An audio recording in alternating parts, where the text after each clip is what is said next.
नमस्कार विद्यार्थी मित्रांनो, अभ्यास अलर्ट या आपल्या यूट्यूब चॅनलवरती आपलं स्वागत आहे. तर विद्यार्थी मित्रांनो, आज आपण पाहणार आहोत 24 जून 2026च्या अत्यंत महत्त्वाच्या चालू घडामोडी. तर व्हिडिओ पहिल्यापासून शेवटपर्यंत पाहण्याचा प्रयत्न करा. अतिशय महत्त्वाचे आणि निवडक प्रश्न असणार आहेत, जे की तुम्हाला कोणत्याही स्पर्धा परीक्षेमध्ये डायरेक्ट विचारले जाऊ शकतात. तर बघा, आजचा प्रश्न क्रमांक 1 आहे, तृष्णा हा पृथ्वी निरीक्षण उपग्रह कोणत्या देशांच्या द्वारे विकसित केला जात आहे? तर बघा, याचं उत्तर आहे भारत आणि फ्रान्स. तर ऑप्शन नंबर डी याचं उत्तर असणार आहे. बघा, तर भारत आणि फ्रान्स या दोन देशांचा हा संयुक्त प्रकल्प आहे. तर चला बघूयात आपण. हा उपग्रह भारतीय अंतराळ संस्था म्हणजेच इस्रो आणि फ्रेंच अंतराळ संस्था CNES याद्वारे संयुक्तपणे विकसित केला जात आहे. तसेच बघा, या प्रकल्पाचे पूर्ण नाव आहे तर thermal infrared imaging satellite for high resolution natural resource assessment. Okay, असं याचं पूर्ण नाव आहे. बघा, याचे मुख्य उद्दिष्ट आहे बघा, प्रगत थर्मल इन्फ्रारेड इमेजिंगद्वारे जागतिक जलसंपत्तीचे व्यवस्थापन करणे, तसेच जमिनीचे तापमान, शेतातील पिकांचे आरोग्य आणि हवामानामधील बदल यांचे निरीक्षण करणे हे याचे मुख्य उद्दिष्ट आहे. तसेच बघा, याची वैशिष्ट्ये आहेत. हा उपग्रह जमीन, किनारपट्टी आणि महासागरांच्या तापमानाची अत्यंत अचूक माहिती देणार आहे, ज्यामुळे अन्न पाणी सुरक्षा वाढवण्यास मदत होणार आहे. चला पुढचा प्रश्न बघूयात आपण. प्रश्न क्रमांक 2 आहे बघा, सेल्युलर ऑपरेटर्स असोसिएशन ऑफ इंडियाचे नवीन अध्यक्ष कोण बनले आहेत? तर बघा, त्यांचं नाव आहे राहुल वत्स. ऑप्शन नंबर ए याचं उत्तर असणार आहे. बघा, तर लक्षात ठेवा. चला बघूयात आपण. बघा, cellular operators association of India याचे नवीन अध्यक्ष बनलेले आहेत भारती एअरटेलचे राहुल वत्स. ओके, आणि नुकतीच त्यांची नियुक्ती करण्यात आलेली आहे. चला पुढचा प्रश्न आहे बघा, प्रश्न क्रमांक 3 बघूयात आपण.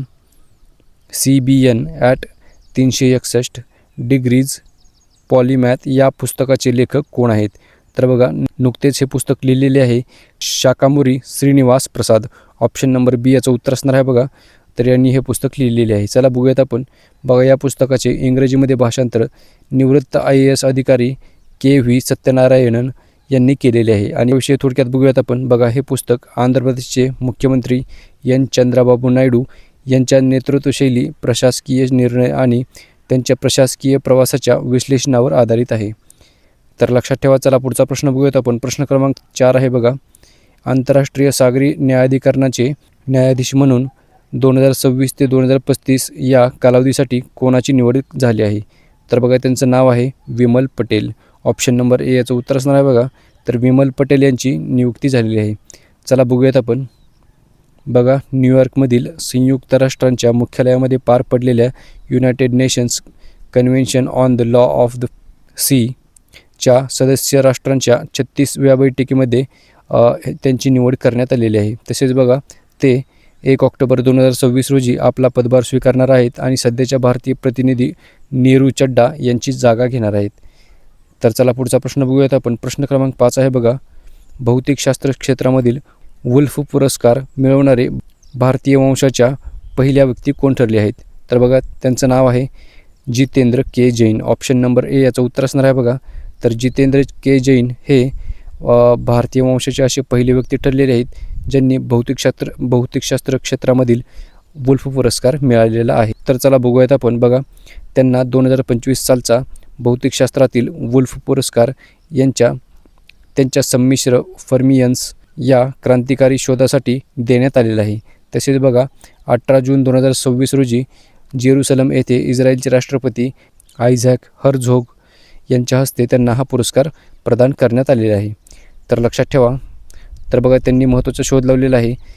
त्यांनी 1989मध्ये संमिश्र फर्मियन्स याची संकल्पना मांडली आणि ज्याने फ्रॅक्शन क्वांटम हॉल इफेक्ट या क्वांटम भौतिकशास्त्रामधील मोठ्या रहस्याचा उलगडा केलेला आहे आणि समजून घेण्याची नवी सृष्टी दिलेली आहे. चला बघूयात आपण पुढचा प्रश्न. प्रश्न क्रमांक 6 आहे बघा, भारताचे मिशन सुदर्शन चक्र हे कशाशी संबंधित आहे? तर बघा, महत्त्वाचा प्रश्न आहे विद्यार्थी मित्रांनो, कारण की हे नुकतेच चर्चेमध्ये आहे. बघा, याचं उत्तर आहे missile defence shield. Option number A याचं उत्तर असणार आहे. बघा, तर सुदर्शन चक्र म्हणजेच मिशन सुदर्शन चक्र हे भारताचे मिसाईल डिफेन्स शील्ड आहे. ओके, लक्षात ठेवा. तर चला बघूयात आपण. बघा, हे इस्रायलच्या आयरन डोम आणि अमेरिकेच्या गोल्डन डोम यासारखे आहे, परंतु त्यापेक्षा खूप मोठ्या प्रमाणावर भारताचे संरक्षण करणारे एक विणलेले नेटवर्क म्हणजेच आर्किटेक्चर आहे. तर बघा, याचे उद्दिष्ट आहे शत्रूची बॅलिस्टिक क्षेपणास्त्रे, क्रूज मिसाईल, लढाऊ विमाने आणि ड्रोन हल्ल्यापासून भारताचे लष्करी तळ, अणुप्रकल्प तसेच धोरणात्मक मालमत्ता तसेच रेल्वे, रुग्णालये यांसारख्या नागरी पायाभूत सुविधांचे रक्षण करणे हे याचे मुख्य उद्दिष्ट आहे. लक्षात ठेवा. चला पुढचा प्रश्न बघूयात आपण. प्रश्न क्रमांक 7 आहे बघा, महिला जननेंद्रिय विच्छेदन वरती बंदी घालणारा कायदा पहिल्यांदाच कोणत्या लॅटिन अमेरिकन देशाने मंजूर केला आहे? तर बघा, याचं उत्तर असणार आहे कोलंबिया. ऑप्शन नंबर डी याचं उत्तर असणार आहे बघा. तर कोलंबिया या देशाने हा कायदा नुकताच मंजूर केलेला आहे. तर बघूयात आपण. बघा, कोलंबियाच्या संसदेने जून 2026मध्ये मुली विच्छेदनाशिवाय गर्ल्स विदाऊट फिमेल जेनिटल मल्टिलॅशन हे विधेयक एकमताने मंजूर केलेले आहे आणि लॅटिन अमेरिकेमध्ये केवळ कोलंबियामधील काही स्थानिक आदिवासी समुदायांमध्ये विशेषतः ॲम्बेला समुदायामध्ये ही प्रथा अस्तित्वात आल्याचे समोर आले होते. तर तसेच बघा, त्यावरती आता कायद्याने बंदी घालण्यात आलेली आहे. तर चला पुढचा प्रश्न बघूयात आपण. प्रश्न क्रमांक 8 आहे बघा, सरकारी शैक्षणिक संस्थांमध्ये बालवाडी ते पदव्युत्तर स्तरापर्यंत मोफत शिक्षणाची घोषणा कोणत्या राज्य सरकारने केली आहे?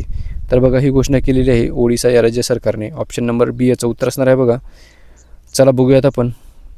बघायचे उद्दिष्ट आहे आर्थिक अडचणींमुळे कोणत्याही विद्यार्थ्याचे शिक्षण सुटू नये आणि सर्वांना दर्जेदार शिक्षण मिळावे यासाठी हा निर्णय घेण्यात आलेला आहे.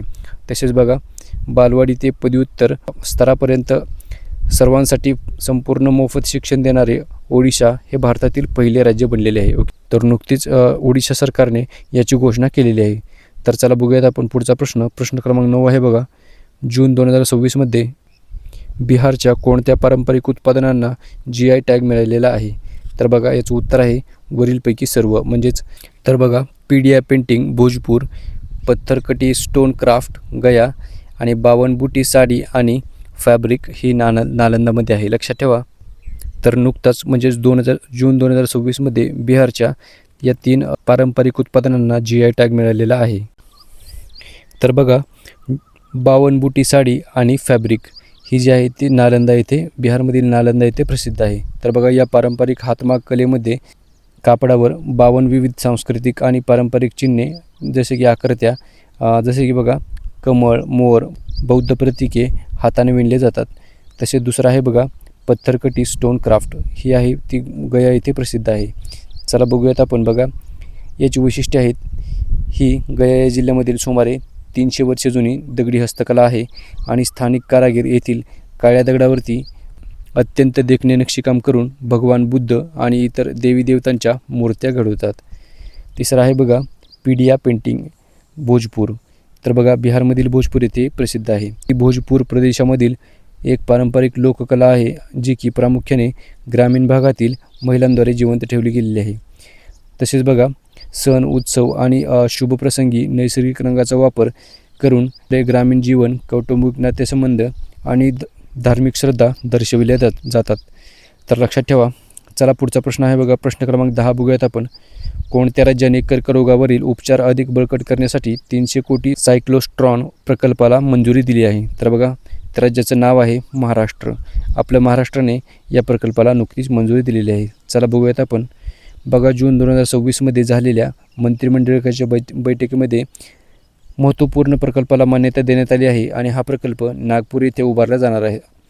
तर यामुळे मध्य भारतामधील कॅन्सर रुग्णासाठी वैद्यकीय पायाभूत सुविधांमध्ये मोठी सुधारणा होणार आहे. याचे उद्दिष्ट आहे बघा कॅन्सरचे वेळेवर अचूक निदान आणि उपचारांसाठी आवश्यक असलेले रेडिओ आयसोटोप्स स्थानिक पातळीवरच तयार करणे हे याचे मुख्य उद्दिष्ट आहे.